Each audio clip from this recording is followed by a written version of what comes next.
Hello friends, welcome back again. So आज का जो स्टोरी है बहुत इंपॉर्टेंट खूबसूरत सा स्टोरी है। नाम आप यह देख सकते हैं, द मैंगो ट्री। बहुत छोटा स्टोरी है, तो बने रहे हमारे साथ। वीडियो को बिना स्किप के देखने की कोशिश करें। हम जितना हो सके उस पर ज़्यादा से ज़्यादा चर्चा करने की कोशिश करेंगे, आपको सिखाने की, हम भी सीखने की ट्राई करेंगे। तो पहले एक बार पढ़ लेते हैं उसको। Once there lived a lazy man in a village. His only source of income was a mango tree which was planted in the backyard of his house. One day, one of his relatives came to his house. At breakfast, lunch, and dinner, only mangoes were served to the relatives. He got fed up of this and thought of a plan. At night, when the lazy man was sleeping, the relative quietly woke up, cut down the tree, and fled away. Next day, when the man saw that the tree was cut down, he cried a lot. After a few years, the same relative again came to his house. By now, the man had worked and prospered. His condition had improved. He thanked the relative for making him realize his mistake. एक छोटा सा story है, उसको समझाने की कोशिश करते हैं जल्दी से जल्दी। अगर आपने अभी तक चैनल को सब्सक्राइब नहीं की तो उसको सब्सक्राइब करके रखें एंड बेल आइकन को हिट करें, ताकि जब भी हम भी कोई नया वीडियो डालें तो आप मिस ना करें उसको। द मैंगो ट्री मतलब आम का पेड़। ट्री होता है पेड़, मैंगो होता है आम का पेड़। फर्स्ट जो लाइन है हमारा, वंस एक बार, there lived a lazy man. There यहाँ, लिव्ड रहता था, LIVE लिव मतलब रहना, किसी जगह पे रहना, जिंदगी बसर करना। लिव्ड होता है रहता था। ए लेजी मैन एक आलसी, लेजी मैन आलसी आदमी, इन अ विलेज एक विलेज पे, एक गांव पे एक लेजी मैन एक आलसी आदमी रहता था। His only source of income, उसका, उस आदमी का, उस आलसी आदमी का ओनली एकमात्र, ओनली क्या है, एकमात्र सोर्स ऑफ इनकम, इनकम का रास्ता, आय, इनकम होता है आय का रास्ता, सोर्स होता है एक रास्ता। वाज अ मैंगो ट्री, एक आम का पेड़ था, एक आम का पेड़ था। एंड वही एकमात्र उसका इनकम का रास्ता था। Which was planted, which was जो आम का पेड़, वॉज प्लांटेड जो कहाँ था, लगा हुआ था, in the backyard of his house, उसके घर के पीछे। बैकयार्ड होता है उसके घर के पीछे लगा हुआ था। तो फर्स्ट पैराग्राफ क्या हो गया हमारा, once there lived a lazy man in a village. एक गांव पे एक बार एक बड़ा आलसी आदमी रहता था। His only source of income was a mango tree, उसका एकमात्र आय का उत्स, आय का रास्ता वही आम का पेड़ था। Which was planted in the backyard of his house, जो उसका घर का पीछे लगा हुआ था।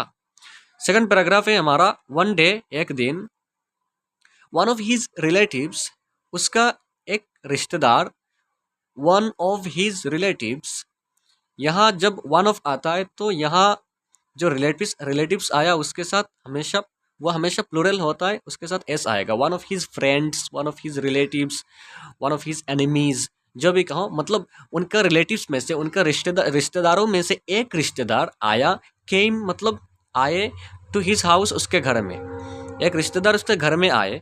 Eight breakfast lunch and dinner, breakfast पे मतलब नाश्ते पे, सुबह के नाश्ते पे, लंच होता है दोपहर के खाना जो होता है लंच पे, एंड डिनर होता है रात का खाना। रात के खाना में क्या, only mangoes were served, only एकमात्र मैंगोज होता है आम, वेयर सर्व्ड उसको परोसा गया, उसको दिया गया खाने के लिए, टू द रिलेटिव उस रिश्तेदार को। रिश्तेदार आया घर में तो वो सुबह में उस मतलब लंच पे, ब्रेकफास्ट पे एंड डिनर पे एक ही चीज दिया गया उसको, रिलेटिव्स को खाने के लिए सिर्फ आम ही परोसा गया उसको।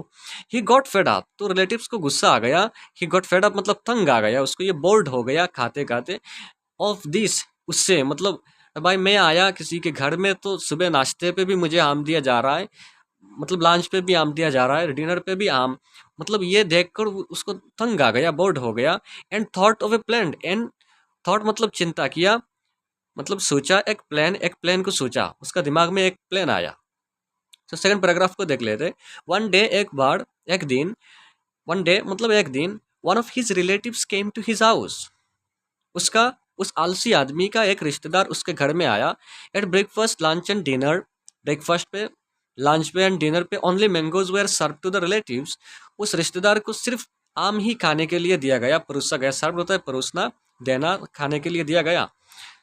He got fed up, fed up होता है तंग आ जाना, बोर्ड हो जाना, गुस्सा हो जाना। ही गॉट फेड अप, उससे गुस्सा हो गया, तंग हो गया। And thought of A plan, and एक मन ही मन एक मतलब उसका एक प्लान आया, एक प्लान सोचा उसने। एट नाइट, तो रात में, एट नाइट, नाइट के साथ हमेशा एट आता है, तो एट नाइट रात में क्या किया, when the lazy man was sleeping, when जब, व्हेन होता है जब, द लेजी मैन वो आलसी आदमी, वाज स्लीपिंग वो सो रहा था, वाज स्लीपिंग मतलब पास्ट कंटिन्यूअस, पास्ट के साथ हमेशा वाज आता है, वाज वेयर आता है, एंड वर्ब के साथ स्लीप होता है, वर्ब वर्ब के साथ आईएनजी आता है। वाज स्लीपिंग मतलब सो रहा था, द लेजी मैन जब सो रहा था, द रिलेटिव क्वाइटली, क्वाइटली होता है चुपचाप, रिलेटिव उस रिश्तेदार, क्वाइटली चुपचाप, ओकअप मतलब उठा, नींद से उठा रात में जब वो आलसी आदमी सो रहा था, तो वो रिलेटिव वो रिश्तेदार चुपचाप उठा, cut down the tree, and उठ के क्या किया, उस ट्री को, उस पेड़ को काट दिया, cut down the tree, cut down तो काट देना, द ट्री उस पेड़ को काट दिया, आम के पेड़ को, एंड फ्लेड अवे, एंड भाग गया, फ्लेड अवे मतलब फ्ली क्या पास्ट है, फ्लेड, फ्लेड अवे मतलब भाग जाना, जो रन अवे होता है वही फ्लेड अवे होता है, भाग गया मतलब पेड़ को काट के रात में ही भाग गया। नेक्स्ट डे, तो दूसरे दिन, उसके बाद दिन, दूसरे दिन, व्हेन द मैन सो, जब वो आलसी आदमी, सो मतलब देखा, सी का पास्ट होता है सो मतलब देखा, that the tree was cut down, कि वो ट्री तो काटा गया, वो मैंगो ट्री को काट दिया किसी ने, he cried a lot, cried मतलब रोना, उसने बहुत रोया, ए लॉट होता है बहुत, बहुत रोया। उस पैराग्राफ को और एक बार देख लेते हैं, एट नाइट रात में, when the lazy man was sleeping, जब वो आलसी आदमी सो रहा था, the relative quietly woke up, वो रिश्तेदार चुपचाप नींद से उठा, वोक अप मतलब उठा, cut down the tree and fled away, उस पेड़ को काट दिया एंड भाग गया। नेक्स्ट डे, दूसरे दिन, when the man so that the tree was cut down, उस आदमी ने जब देखा कि वो पेड़ तो काट दिया किसी ने, ही क्राइड ए लॉट, बहुत रोया उसने।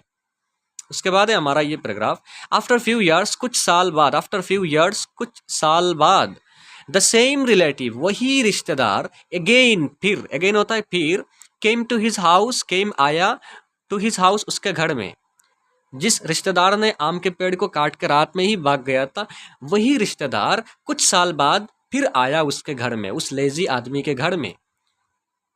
बाय नाउ, तो उसके अंदर ही अंदर, वो जो कुछ साल बीता था उसके अंदर, बाय नाउ उसके अंदर, the man had worked and prospered, the man वो जो आलसी आदमी था, हैड वर्कड उसने बहुत सारा काम किया, क्योंकि उसका आय का जो रास्ता था वही रिश्तेदार ने काट दिया था, तो इसलिए उसने बहुत सारा काम किया, एंड प्रस्पर्ड, प्रस्पर्ड होता है लाइफ में बहुत आगे बढ़ जाना, प्रस्पर्ड होता है लाइफ में बहुत आगे समृद्ध हो जाना, बहुत आगे बढ़ जाना, सक्सेस पा लेना, ऐसा बहुत आगे बढ़ गया लाइफ में।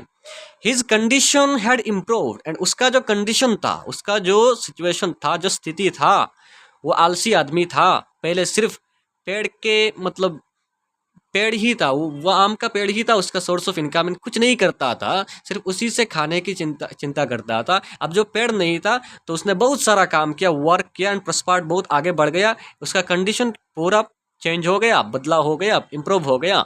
ही थैंक्ड द रिलेटिव, तो उसने धन्यवाद किया, उसने उस आदमी ने, थैंक होता है धन्यवाद देना, द रिलेटिव उस रिश्तेदार को, फॉर मेकिंग हिम रियलाइज, उसको एहसास कराने के लिए, मेकिंग होता है कराना, रियलाइज होता है एहसास कराने के लिए, हिज मिस्टेक उसकी गलती को एहसास कराने के लिए उसने उस रिश्तेदार को क्या किया, धन्यवाद दिया। उस पैराग्राफ का और एक बार देख लेते हैं, आफ्टर फ्यू ईयर्स होता तो कुछ साल बाद, द सेम रिलेटिव वही रिश्तेदार again came to his house, फिर उसके घर में आया, बाय नाउ उसके अंदर ही अंदर, the man had worked and prospered, उस आदमी ने, आलसी आदमी ने बहुत सारा काम किया एंड लाइफ में आगे बढ़ गया। हिज कंडीशन हैड इम्प्रूव्ड, उसका जो कंडीशन था, सिचुएशन था, वो इम्प्रूव भी हो गया। So he thanked the relative for making him realise his mistake, तो उसने अपने रिश्तेदार को धन्यवाद किया, उसको उसका गलती का एहसास कराने के लिए। यह था स्टोरी, हमारा एंड हो गया। बहुत अच्छा एक मॉरल वैल्यूज़ भी दिया गया कि हमको आलसी नहीं रहना है, हमको वर्क करना है। अगर किसी एक रास्ता मिल जाए हमको, मतलब उसी के राह पे अगर एक सोर्स ऑफ इनकम मिल जाए तो उसी के राह पे देख के हमको काम मतलब स्टॉप नहीं कर देना है, हमको आगे बढ़ने के लिए और हार्ड वर्क करना है लाइफ को, ऐसा मतलब कुछ चीज़ें करना है लाइफ में। तो यही मॉरल वैल्यूज़ दिया गया था, उसके थ्रू हमने मतलब जितना हो सके उस पर वर्ड की मीनिंग समझाने की कोशिश की, सेंटेंस का मीनिंग समझाने की कोशिश की। अगर वीडियो अच्छा लगे तो उसको लाइक शेयर कमेंट जरूर करके, सब्सक्राइब भी जरूर करके रखें। चले मिलते हैं नेक्स्ट वीडियो पे, थैंक यू वेरी मच।